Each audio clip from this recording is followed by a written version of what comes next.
जय हिंद दोस्तों, मैं सुधीर सिंह और आप देख रहे हैं प्रचंड भारत। और मैं आज आया हूं देवरिया के लार विकास खंड के चुरिया गांव में और यहाँ के लोगों से यहाँ का हाल जानेंगे। और मैं आपको यहाँ का भौगोलिक क्षेत्र बता दूं कैसा है। ये उत्तर प्रदेश का आखिरी गांव है, जो कि यहाँ के बाद फिर शुरू होता है 1 किलोमीटर 1.5 किलोमीटर बाद शुरू होता है आपका बिहार, और पहला ज़िला उसका पड़ता है सिवान।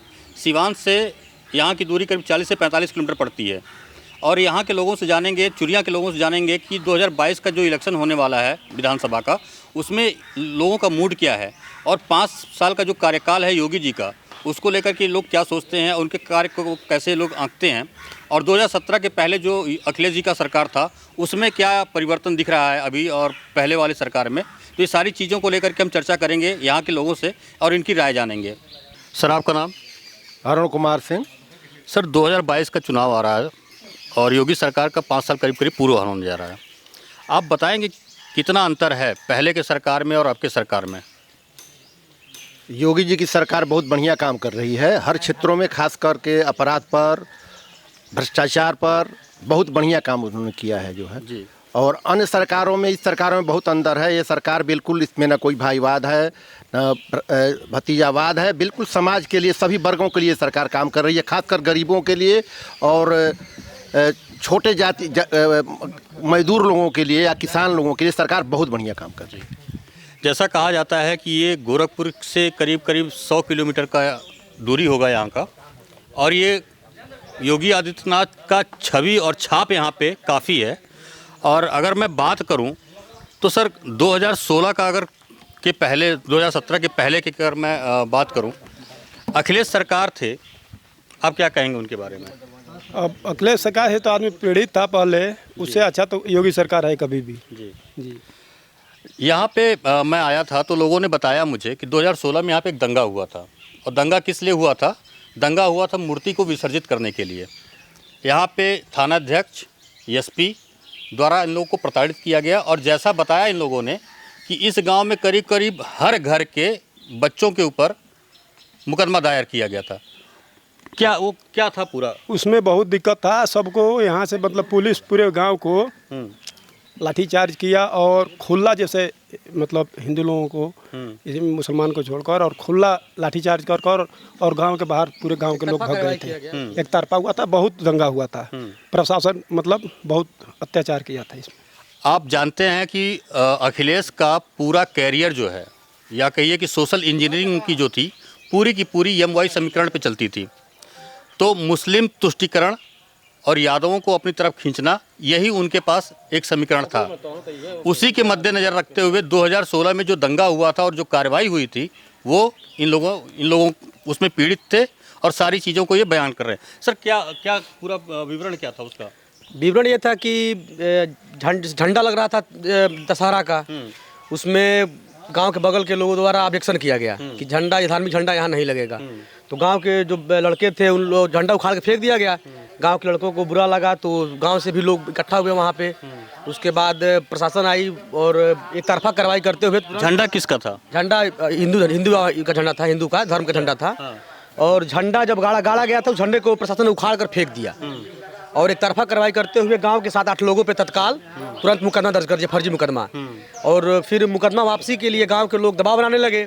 उसके बाद लाठी चार्ज करके और तांडव किया गया पुलिस के द्वारा और गांव के लोगों को फंसाया गया जबरदस्ती। कम से कम पूरे गांव में 200 लोगों पे नामजद मुकदमा दर्ज है, युवाओं पे। और उसके साथ साथ 1500-1600 अगल बगल के गाँव के लोगों पे मुकदमा दर्ज है। इसमें क्या एज रही होगी जिसपे मुकदमा दर्ज हुआ है? वो मतलब एज क्या थी उनकी? एज 14 साल से लेकर के और 25 साल के, उसमें से 90% लड़के होंगे। और जो बुजुर्ग मतलब सामाजिक टाइप के बुजुर्ग लोग हैं, उनके ऊपर दर्ज किया गया मुकदमा। और उसमें से 25-26 लोग जेल भी गए। अच्छा। और योगी जी स्वयं मिलने आए थे उनसे जेल में। अच्छा। वो पहला मामला था 16 में, जब योगी जी स्वयं मिलने आए थे और उन्होंने भरोसा दिया था कि ये सारे मुकदमे वापस होंगे। उसकी कार्यवाही संभवतः चल रही है, क्योंकि ऐसा कुछ हम लोगों को सूचना मिल रहा है कि यहाँ से हम लोग को पेपर कुछ मांगा गया है। हो सकता है कि चुनाव के पहले मुकदमे वापस हो जाएं। नहीं, पेपर तो अभी हम देखे एक लड़का लेकर के आया हुआ था और आधार कार्ड वगैरह उसमें गवाही वगैरह सब मांग रहे हैं लोग। सर, आपका नाम? अंकित सिंह। सर, मैं आपसे जानना चाहूँ तो कैसे देखते हैं 2022 में किसको आना चाहिए? बीजेपी ने एक बहुत बड़ा नारा दिया है पूरे भारत में, सबका साथ सबका विकास। तो इससे बड़ी बात कोई और हो ही नहीं सकती है। हर वर्ग को बीजेपी ने एक अलग पहचान दी है इस भारत में और विश्व स्तर पे भी दिया है। तो हम 22 में यही चाहेंगे कि फिर से हमारे स्टेट में और आने वाले समय में सेंट्रल गवर्नमेंट में बीजेपी ही आए, क्योंकि हर वर्ग का विकास, शिक्षा, स्वास्थ्य, मेडिकल, हर फैसिलिटी हमारे बीजेपी ने इस सेंट्रल गवर्नमेंट को दिया है। और एक सबसे बड़ी बात हमारे इस पूरे हिंदू समाज के लिए वो है अयोध्या, जो कि बहुत ही पुराने समय से राजनीति का केंद्र बना था, उसको इस बीजेपी ने समाप्त किया और राम मंदिर का भव्य निर्माण शुरू किया गया है।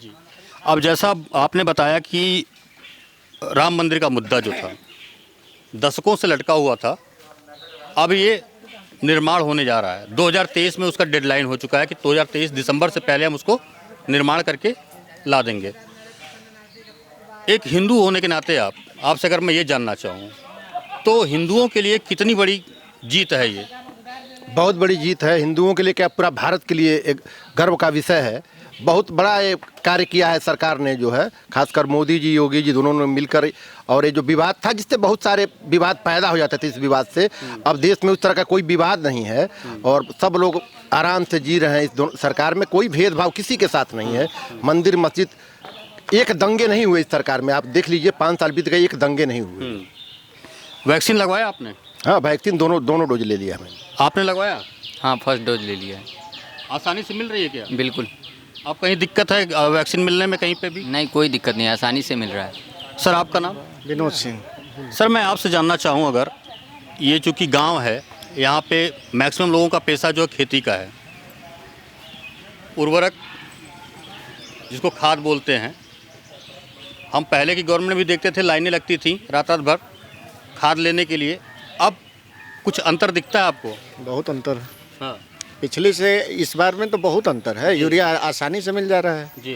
यूरिया की जो कालाबाजारी थी, जो अब यूरिया उन्होंने योगी जी ने मोदी जी ने जो नीम कोटेड कर दिया, जिसकी वजह से ये बीमारी समाप्त हो गई। सर, आप तो गन्ना की खेती करते हैं? गन्ना खेती होती है आप? जी हाँ, हमारे यहाँ बहुत होती है। तो सर, भुगतान उसका होता टाइम पे? भुगतान में थोड़ी सी कमियां हैं। जी। जो कितना डिले होता है? जो पहले नारा था कि हम 15 दिन में भुगतान कर देंगे, उसमें कंप्लेन है कि उस समय कितना टाइम लगता है? महीना भी लग जा रहा है। कोई में तो 6 महीना भी हो जा रहा है, 3 महीना, 2 महीना, मतलब 1 महीना से अंदर तो आती ही नहीं है। और पिछला भुगतान अभी तक नहीं हुआ है। अच्छा, इसमें थोड़ी कमी है। तो वो कमी क्या, मतलब यहीं जहाँ पे आप लोग देते हैं गन्ना वहाँ से होती है या फिर ऊपर से ही पैसा पास नहीं होता है? ऊपर से पैसा पास नहीं होता होगा, नहीं तो फैक्ट्री को देने में क्या दिक्कत है? ऊपर से सरकार के द्वारा पैसा नहीं पास होता होगा। अच्छा, 2017 के पहले कितना मूल्य मिलता था कुंटल के हिसाब से? 5 रुपये की वृद्धि अभी हुई है, 295 हुआ है प्रति कुंटल। पहले 290 था, 295 हो गया है। अच्छा। हाँ, लागत 5 रुपये से आपको लगता है कि ये ज़्यादा है? नहीं, कम से कम 50 रुपये क्विंटल पर अगर बढ़ता है तब किसानों को फायदा थोड़ा बहुत मिल सकता है। ये तो किसान मर रहे हैं, इतनी महंगाई हो गई है खाद और बीज की कि संभव नहीं है खेती कर पाना। ग्रामीणों से अगर बात की जाए तो इनका जो जीविका चलता है खेती से चलता है, और खेती में जब लागत ज़्यादा होती है तो उसका उपज, उस पर असर पड़ता ही पड़ता है। गन्ना यहाँ पे चूँकि ये किसान बोना छोड़ दिए हैं गन्ना अभी। जी, गांव के अधिकतर लोग इसमें गन्ना बोना छोड़ दिए हैं। मतलब 100 अगर 100 बीघा गन्ना था तो इस समय मात्र 20-25 बीघा बच गया है। और आने वाले दिनों में 1 भी बीघा नहीं गन्ना का खेती कर पाएंगे किसान, महंगाई की वजह से। अच्छा, उसके पीछे महंगाई है, जो महंगाई है, लेबर कॉस्ट ज़्यादा होगा, हर चीज़ ज़्यादा होगा, ढुआई और आमदनी कम है। जी। तो अभी जो खेती होती है वो किस चीज़ की आप लोग करते हैं? मुख्य रूप से हमारे वहाँ गेहूं की खेती होती है। हाँ। गेहूं पे ही पूरा गांव डिपेंड रहता है, चाहे वो महाल बंजरिया गांव के बगल में है, दीवार का क्षेत्र है, वहाँ पे या गांव में हम लोग का मुख्य खेती गेहूं का ही है।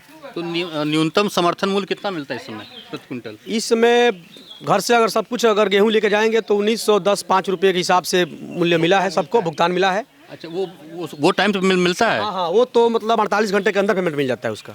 और पहले 2017 के पहले कितना मिलता था? तब तो कोई था ही नहीं, सिस्टम ही नहीं था ये। अच्छा। हाँ, वो जबरदस्त इन लोगों को बेचना पड़ता था। 1500 1200 1300 बिचौलिए खाते थे माल। लेकिन इस समय ये चीज़ गेहूँ खरीदारी में बहुत बढ़िया है। तो ये गेहूँ आप कहाँ पे लेके जाते हैं? ये हमारे वहाँ से क्रय केंद्र एक उकिना में भी है, लार में भी है। तो लार थोड़ा सा सुविधाजनक पड़ता है, तो लार हम लोग लेके जाते हैं, या वही यहीं से उठवा के लार चले जाते हैं। अच्छा, तो ये बहुत ही अच्छी चीज़ है कि मतलब कि आप, अच्छा, तो सर मैं अगर आपसे जानना चाहूँ कि अगला 2022 कौन आएगा? योगी। क्या वजह है? वजह पिछली शासन का रहा है। जो हम लोग पिछले शासन में पिछले देखा है, शासन से ये शासन बेहतर है बेहतर है हर मामले में। हर मामले में। जैसे योगी जी ने कहा कि गुंडों के लिए, अपराधियों के लिए उन्होंने ये कहा कि या तो तुम प्रदेश छोड़ दो या तुमको हम कहीं और भेज देंगे, उनका यही कहना था। जितने भी पूर्वांचल के, अगर पूर्वांचल की बात की जाए तो जितने आपके अपराधी थे कुख्यात जिसको बोलते हैं, चाहे मुख्तार अंसारी हो, चाहे अतीक अहमद हो, चाहे कोई भी हो, अब वो लोगों का क्या हाल है? बहुत खराब हाल है सब, या तो जेल में है नहीं तो फिर ऊपर चले गए। जी, विकास दुबे का प्रकरण तो आपको याद ही होगा। विकास दुबे का नाम तो सुना है, उन्होंने सिर्फ पंडितों की हत्या की है और सुर्खियों में हमेशा छाए रहे पंडित के नाम पर, और सबसे अधिक उन्होंने हत्याएं किया है तो पंडितों का किया है। सर एक चीज़ मैं आपसे अगर और जानना चाहूँ, अभी कुछ दिन से बसपा और सपा जो है ब्राह्मण सम्मेलन कर रहे हैं, और ब्राह्मण सम्मेलन क्यों कर रहे हैं उसके पीछे वजह आपको पता है। अगर मैं आपसे जानना चाहूँ साहब, तो ये ब्राह्मण सम्मेलन के पीछे वजह क्या है, क्यों करने लगे अब ये? जैसे ब्राह्मण सम्मेलन, जैसे वो विकास दुबे जो मारे गए इसमें, तो इसी में एकदम जैसे ब्राह्मण लोग होकर और थोड़ा उसी में गड़बड़ हुआ। हाँ, तब तो से इनको थोड़ा, वजह, हाँ, पक्षपात होने लगा। जैसे बोल रहे थे कि कुछ भाजपा सरकार के खिलाफ कुछ बोल रहे थे। हाँ, अच्छा, उसी के बाद बस जब चुनाव आता है तो लोगों को हिंदू याद आता है, लोगों को ब्राह्मण याद आते हैं, लोगों को दलित याद आते हैं, और हर वो वर्ग याद आता है जो इन लोगों को जिता सके। भैया आपसे ज़रा मैं आपसे जानना चाहूँ, ये ब्राह्मण सम्मेलन के नाम पे ब्राह्मणों को लुभाया जा रहा है, चुनाव आ गया है इसलिए शायद लुभाया जा रहा है, वरना वो भी ज़माना आपको याद होगा जब एक नारा चलता था, तिलक तराजू और तलवार इनको मारो जूते चार। तो ये बसपा की क्या मजबूरी है कि अब उनको ये ब्राह्मण की याद आ रही है? उनको वोट कहीं नहीं मिल रहा है, इसलिए इनकी मजबूरी है, वोट वो अपना इकट्ठा कर रहे हैं। हाँ हाँ, और कुछ नहीं मजबूरी है उनकी। अच्छा, उनके साथ कोई है नहीं। हाँ हाँ, सर कांग्रेस की बात करें, कहाँ खड़ी है? कांग्रेस तो एकदम किनारे चली गई है, हाँ? एकदम वो धार में जाके बीच धार में बुड़ गई है। उसको जो है कोई पूछने वाला नहीं है। जी सर, आपका नाम? पंकज कुमार सिंह। पंकज जी, अगर मैं आपसे जानना चाहूँ 2022 में किसको आप देख रहे हैं? हम सपा को वोट देंगे। सपा को। वजह है कि वो जात की राजनीति नहीं करते। अच्छा, वो जात की राजनीति नहीं करती, आप ये कह रहे हैं। जिसकी पूरी राजनीतिक कैरियर यमुनाई समीकरण पर निकल गया, पिताजी मुसलमान का तुष्टीकरण करते रहे और बेटा वही काम किया, और आप कह रहे हैं कि नहीं, वो तुष्टीकरण नहीं करते हैं। उसके पास विकास के लिए कई विकल्प है, जैसे रोजगार देना। अच्छा, सपा गवर्नमेंट जब भी आई है युवाओं को रोजगार दिया है, नौकरी दिया है।